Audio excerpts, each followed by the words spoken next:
জাতীয় সংসদে আমরা যে কারণে শাপলার শহীদদেরকে স্মরণ করেছি, সেই কারণেই এই শহীদদের পরবর্তী দায়িত্ব আমরা অবশ্যই পালন করব। নবীজির বিরুদ্ধে যখন কেউ কথা বলে তখন গোটা সমাজ এক হয়ে যায়, গোটা দেশ আমরা এক হয়ে যাই। কোনোভাবেই এই ধরনের অপরাধীদেরকে আমরা প্রশ্রয় দেই না, এবং আমাদের মধ্যে কি পার্থক্য আছে তা আমরা দেখি না, বরঞ্চ এই অপরাধীদের বিরুদ্ধে আমাদের যে ঐক্য, এই ঐক্যই হচ্ছে আমাদের সবচেয়ে বড় শক্তি। শাপলা শহীদদেরকে স্মরণ করতে এসে আমি আমার বক্তব্যের শেষে তাদের প্রতি এই গভীর শ্রদ্ধা এবং তাদেরকে যে শ্রদ্ধার সঙ্গে যে স্মরণ এই সংসদে আমরা করেছি, তাকে আরো অনেক বেশি মূর্তমান করার জন্য আপনাদের বক্তব্য এবং আমাদের সংসদের যে শোক প্রস্তাব, এই দুটিকে আমি সংমিশ্রণ করে মাননীয় প্রধানমন্ত্রী, আমাদের দেশের নির্বাচিত প্রধানমন্ত্রী, জনগণের নেতা, বিএনপির চেয়ারম্যান, তার কাছে পৌঁছাবো।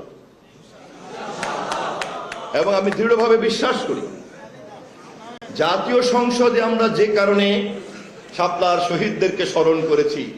সেই কারণেই এই শহীদদের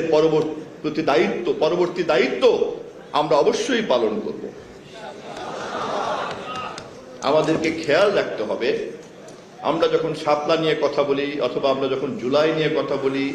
অথবা যখন আমরা 52 নিয়ে কথা বলি, যখন আমরা 69 নিয়ে কথা বলি, তখন আমাদেরকে খেয়াল রাখতে হবে এই প্রতিটি ঘটনারই সম্মিলিত ফলাফল হচ্ছে বাংলাদেশ। এই ঘটনার প্রতিটির সম্মিলিত ফলাফল হচ্ছে বাংলাদেশের মানুষের ধর্মীয় মূল্যবোধ,